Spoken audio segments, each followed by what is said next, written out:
سب سے ضروری چیز یہ ہے کہ معاملات میں شفافیت ہونی چاہیے، اور جو چیزیں پس پردہ ہو رہی ہیں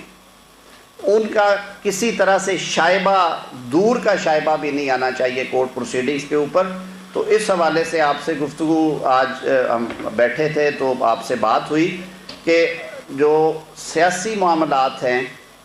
ان کو آئینی معاملات کو بھی سامنے رکھتے ہوئے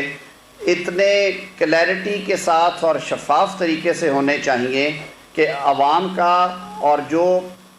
پارٹیز ٹو پروسیڈنگز ہیں، خاص طور پہ جو فریقین مقدمہ ہیں، ان کا اعتماد جو ہے وہ ہر صورت میں برقرار ہونا چاہیے۔ یہ جو باتیں نکل رہی ہیں کہ یہ فلاں چیز اس طرح سے دائر کروا دی جائے، یہ فلاں آدمی کے ذریعے اس طرح سے کنٹیمپٹ جو ہے وہ کروا دی جائے اور پھر اس میں ان کو قابو کر لیا جائے، تو یہ سارے معاملات اگر ہو رہے ہیں